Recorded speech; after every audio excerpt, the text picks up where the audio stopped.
मुनि अंगिरा, महासेनापति विभित्सना और आचार्य काश्यपंत के आगे दैत्य त्रैलोक्यसुर की पूरी कहानी शुरू से बताना प्रारंभ करता है।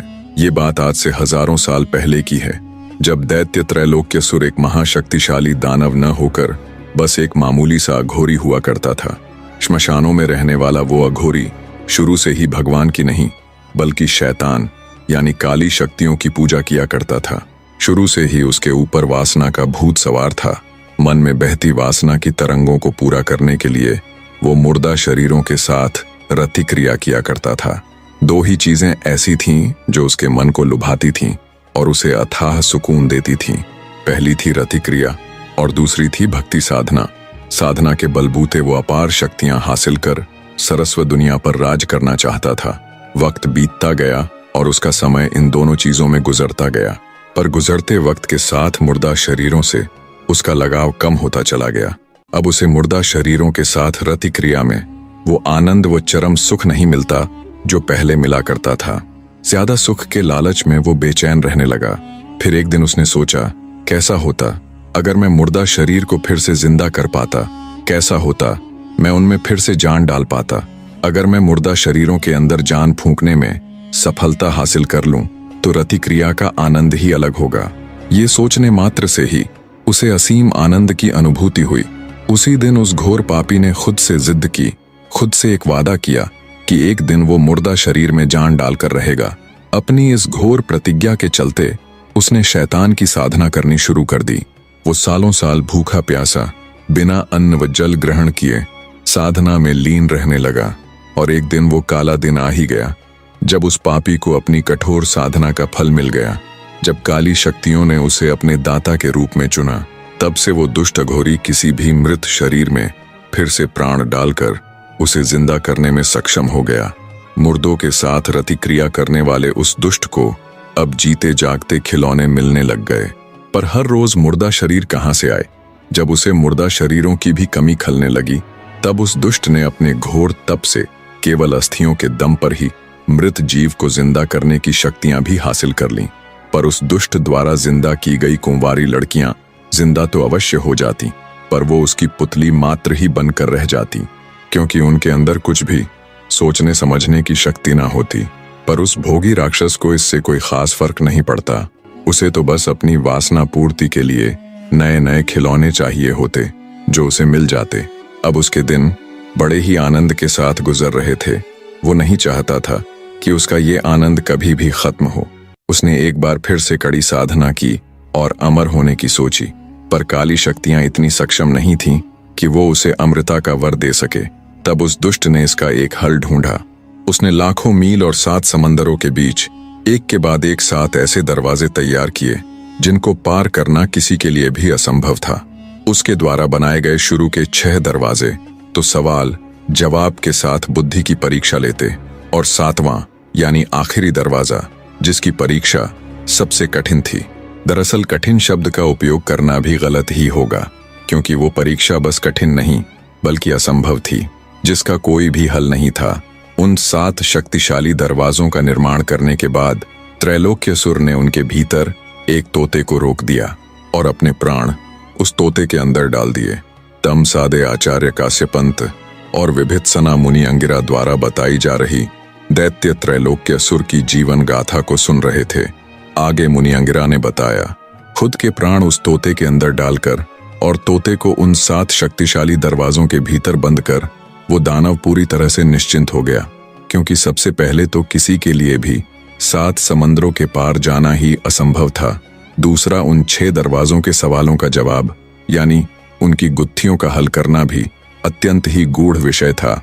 और अंत में 7वें यानी उस आखिरी दरवाजे की परीक्षा को पास करना तो नामुमकिन ही था। मुनि अंगिरा की बात सुन बीच में ही विभित्सना बोल पड़ी, बीच में टोकने के लिए क्षमा करे गुरुवर, पर उस 7वें यानी आखिरी दरवाजे की क्या परीक्षा थी? विभित्सना की बात सुन मुनि अंगिरा बोले, सब्र रखो बेटी, अवश्य ही मैं तुम्हें उसके बारे में भी बताऊंगा।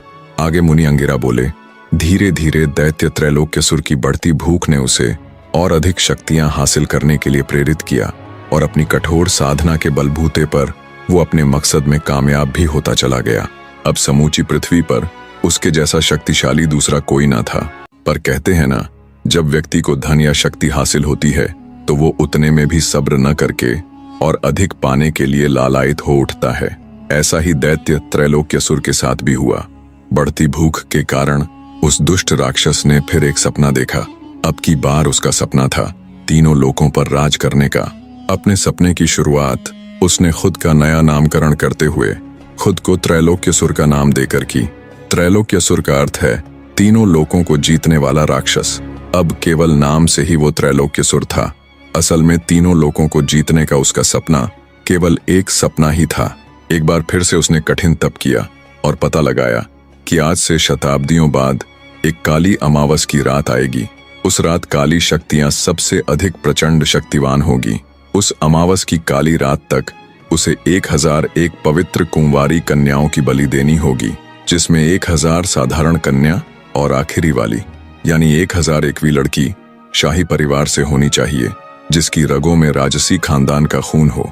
आगे मुनि अंगिरा बोले, आज से ठीक 9 दिन बाद वो काली अमावस आने वाली है और अब तक शायद वो दुष्ट उतनी ही कन्या की बलि दे चुका है या बस उससे कुछ ही दूर है, और तुम्हारी सखी राजकुमारी रुद्रलेखा ही उसकी 1001वीं कन्या है, जिसकी बलि देने के बाद वो अजेय हो जाएगा। मुनि अंगिरा की बात सुन विभित्सना सन्न रह गई। आचार्य काश्यपंत बोले, गुरुवर, अगर वो ऐसा करने में कामयाब हो गया तो? काश्यपंत की बात सुन मुनि अंगिरा बोले, तो वो अजेय हो जाएगा, फिर उसे हराना नामुमकिन होगा। फिर उसे अपने प्राणों को सुरक्षित रखने के लिए किसी तोते की आवश्यकता नहीं पड़ेगी। मुनि अंगिरा की बात सुन आचार्य काश्यपंत और विभित्सना के रोंगटे खड़े हो गए। आचार्य काश्यपंत बोले, तो महाराज, क्या कोई भी उपाय नहीं है दैत्य त्रैलोक्यसुर को रोकने का? मुनि जी बोले, अवश्य है वत्स, उसे रोकना मुश्किल जरूर है पर नामुमकिन नहीं। हमें उसे उसके मकसद में कामयाब होने से रोकने के लिए बल से नहीं, बुद्धि से काम लेना होगा। दैत्य त्रैलोक्यसुर आज के दिन जरूर अथाह शक्तियों का स्वामी है। आज के दिन बड़े से बड़ा योद्धा भी सामने से उसको चुनौती नहीं दे सकता, इसलिए सामने से उसे पराजित करने की सोचना मूर्खता से अधिक कुछ ना होगा। उसे पराजित करने और उसके मकसद में कामयाब होने से रोकने के लिए केवल और केवल एक ही रास्ता है, वो है वो तोता। वो तोता ही उस दुष्ट दैत्य की एकमात्र कमजोरी है बस। मुनि अंगिरा की बात सुन विभित्सना बोली, पर गुरुवर, हम उस तोते तक कैसे पहुंचेंगे? 7 समंदरों के पार जाना कैसे संभव होगा? विभित्सना की बात सुन मुनि अंगिरा बोले, हम नहीं बल्कि तुम जाओगी 7 समुद्र पार। मुनि अंगिरा की बात सुन विभित्सना हैरान और प्रश्नवाचक दृष्टि से उनकी तरफ देखती है।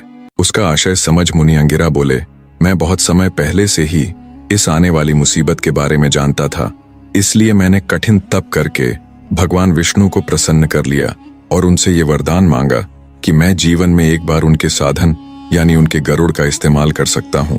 भगवान विष्णु जी का गरुड़ ही है जो तुम्हें 7 समंदर पार लेकर जाएगा। मुनि अंगिरा की बात सुन आचार्य काश्यपंत और विभित्सना दोनों के चेहरे पर कुछ समय के लिए सुकून के भाव उभरे, पर अगले ही पल विभित्सना फिर बोल पड़ी, गुरुवर, लेकिन वो 7 दरवाजे मैं उनको कैसे पार कर पाऊंगी? विभित्सना की बात सुन मुनि अंगिरा कुछ नहीं बोले और आंखें बंद करके ध्यान किया। तभी एक चमकता हुआ दिव्य फल उनकी हथेली पर आ गया। आचार्य काश्यपंत और विभित्सना आंखें फाड़े सब कुछ हैरानी से देख रहे थे। मुनि बोले, बेटी, ये है बुद्धि फल, ये है तुम्हारे सवाल का जवाब। इसे खाने से तुम्हारी बुद्धि हर रूप से विकसित हो जाएगी, जिससे तुम उन दरवाजों की गुत्थियों को बड़ी ही आसानी से हल करते हुए उनके सवालों का जवाब दे पाओगी। मुनि अंगिरा की बात सुन विभित्सना अब तक उम्मीदों से लबालब भर चुकी थीं, पर एक बार फिर उसके दिमाग में एक सवाल कौंधा। बोली, माफ करे गुरुवर, पर भगवान विष्णु के गरुड़ और इस बुद्धि फल को खाकर तो कोई भी उस दैत्य का सर्वनाश कर सकता है, फिर मैं ही क्यों? आपने ऐसा क्यों बोला कि मैं ही हूं जो दैत्य त्रैलोक्यसुर को उसके मकसद में कामयाब होने से रोक सकती हूं, जबकि आपके द्वारा दी गई इन शक्तियों के बल पर कोई भी ऐसा करने में सक्षम है? विभित्सना की बात सुन मुनि अंगिरा के चेहरे पर हल्की सी मुस्कान आ जाती है। वो बोले, बेटी, कुछ देर पहले तुमने मुझसे एक सवाल किया था कि उस 7वें यानी आखिरी दरवाजे की क्या परीक्षा है। तुम्हारे उस सवाल और तुम ही ऐसा क्यों कर सकती हो, इन दोनों सवालों का एक ही जवाब है। मुनि की बात सुन विभित्सना अत्यधिक संशय और घोर आश्चर्य से भर जाती है। विभित्सना की हालत देख आचार्य काश्यपंत अपने गुरु से बोले, गुरुजी, कृपया करके जल्दी से इन सवालों का जवाब दीजिए। अब मन की उलझने बर्दाश्त से बाहर होती जा रही है। तब मुनि अंगिरा विभित्सना की तरफ देखते हुए बोले, बेटी, केवल तुम ही हो जो उसे रोक सकती हो। इसके पीछे की सबसे बड़ी और सबसे दिलचस्प वजह है उस 7वें दरवाजे की परीक्षा। वो 7वां रहस्यमयी दरवाजा एक साधारण दरवाजा ना होकर एक बहुत बड़ा आईना है। सुनो बेटी, उस दुष्ट दैत्य ने उस आखिरी दरवाजे को इस तरह बनाया है कि जब उसके सामने खुद वो दुष्ट दानव खड़ा होगा तभी वो खुलेगा। मुनि अंगिरा की बात सुन विभित्सना एक बार फिर चौंक जाती है और कहती है, गुरुवर, मगर ये कैसे संभव है? तब मुनि अंगिरा बोले, बेटी, यही तो तुम्हारी आवश्यकता पड़ेगी। केवल और केवल तुम ही वो एकमात्र प्राणी हो जिसने उस दुष्ट दैत्य त्रैलोक्यासुर का सामना किया है, उसे अच्छी तरह देखा है। तुम्हारे सिवाय मनुष्य तो छोड़ो, कोई जानवर भी ऐसा नहीं है जिसने उसे देखा हो और वो जीवित रह गया हो। मुनि अंगिरा की बात सुन विभित्सना बोली, हाँ गुरुवर, ये तो है, पर इससे हमारी क्या मदद होगी? कृपया हमारी उलझनों की गुत्थियों को और अधिक ना बढ़ाते हुए सब कुछ स्पष्ट कीजिए महाराज। मुनि अंगिरा बोले, बेटी, जब छठे दरवाजे की गुत्थी को हल करने के बाद 7वें यानी आखिरी दरवाजे के पास तुम जाओ तो मेरा ध्यान करते हुए उस दुष्ट दानव की आकृति का स्मरण करना। जैसे ही मेरा नाम लेकर तुम उस दुष्ट की आकृति का स्मरण करोगी, वैसे ही कुछ पल के लिए तुम हुबहू उस दुष्ट दैत्य त्रैलोक्यासुर का रूप धारण कर लोगी, जिसकी बदौलत तुम उस आखिरी दरवाजे को खोल पाओगी। मुनि अंगिरा की बात सुन हाथ जोड़कर उनके चरणों में नतमस्तक होती हुई विभित्सना बोल पड़ी, मान गए गुरुवर, सत्य है आप जैसा दूसरा कोई नहीं। जब तक आप जैसे महागुरु इस पृथ्वी पर मौजूद हैं, तब तक कोई दैत्य, कोई त्रैलोक्यासुर अपने मकसद में कामयाब नहीं हो सकता। इधर दैत्य त्रैलोक्यासुर को पराजित करने की पूरी योजना बन चुकी थी। उधर राजमहल में रानी त्रिलोचना की खुशी का कोई ठिकाना नहीं था। उसके राह के दोनों कांटे यानी राजकुमारी रुद्रलेखा और महासेनापति विभित्सना अब साफ हो चुके थे। अब ना कोई उसे रोकने वाला था और ना ही कोई टोकने वाला। संपूर्ण अरण्यपुर के ऊपर अब रानी त्रिलोचना का शासन था। दैत्य त्रैलोक्यासुर से किए वायदे के मुताबिक रानी त्रिलोचना अब हर रोज दैत्य के पास एक कुंवारी कन्या भेजने लगी। दैत्य त्रैलोक्यासुर भी हर तरफ से निश्चिंत था। उसे बैठे बिठाए उसके शिकार मिल रहे थे और 1000 कन्याओं की बलि देने की उसकी योजना भी पूरी होने के बहुत करीब थी। काली अमावस की रात में अब सिर्फ 9 दिन शेष थे। जब से राज्य की बागडोर रानी त्रिलोचना ने संभाली थी, पूरा राज्य त्राही त्राही कर रहा था। वो बिना किसी रोक टोक के अपने सैनिकों को भेजकर किसी भी पवित्र कुंवारी कन्या को उठवा लेती और उसे दैत्य त्रैलोक्यासुर को समर्पित कर देती। रानी त्रिलोचना का विरोध करने की किसी भी नगर निवासी की हिम्मत ना होती। इधर योजना पूरी होने के बाद विभित्सना 7 समंदर लांघने को तैयार थी। सबसे पहले तो उसने मुनि अंगिरा द्वारा दिया हुआ वो बुद्धि फल ग्रहण कर लिया। उसके पश्चात मुनि अंगिरा ने ध्यान कर भगवान विष्णु की सवारी यानी उनके गरुड़ को भी बुला लिया। विभित्सना आचार्य काश्यपंत और मुनि अंगिरा से आशीर्वाद लेकर उनसे विदाई लेती है और भगवान विष्णु जी के गरुड़ पर बैठकर अपनी यात्रा पर निकल पड़ती है। उसके मन में दैत्य त्रैलोक्यासुर को पराजित करने की घोर प्रतिज्ञा थी और अपनी सखी यानी राजकुमारी रुद्रलेखा को कैसे भी करके जिंदा और सही सलामत लाने की भूख। तेजी के साथ उड़ते हुए गरुड़ महाराज ने पूरे 1 दिन के सफर के पश्चात विभित्सना को दैत्य त्रैलोक्यासुर के मायाजाल यानी उन 7 विचित्र दरवाजों के पास ले जाकर उतार दिया। दृढ़ विश्वास के साथ मन में आचार्य काश्यपंत और मुनि अंगिरा का ध्यान करते हुए विभित्सना पहले दरवाजे की तरफ बढ़ती है। जैसे ही विभित्सना उस चमत्कारी दरवाजे के पास जाती है, वो चमत्कारी दरवाजा खुद ब खुद बोल पड़ता है। दासी रमणिका की पुत्री और आचार्य काश्यपंत की शिष्या विभित्सना, बताओ मैं तुम्हारी क्या खिदमत कर सकता हूँ? दरवाजे के मुख से अपना संपूर्ण परिचय पाकर एक बार के लिए विभित्सना थोड़ी सकपकाई, फिर बोली, मुझे उस पार जाना है। सुना है जो भी तुम्हें पार करके दूसरी तरफ जाना चाहता है, उसे तुम्हारी पहेली का उत्तर देना होता है। हे चमत्कारी दरवाजे, मैं तैयार हूँ तुम्हारी पहेली का जवाब देने के लिए। पूछो क्या सवाल है तुम्हारा? दरवाजा बोला, तो सुनो आचार्य की शिष्या, एक बार एक कहानी का अगला भाग बहुत जल्द आपके समक्ष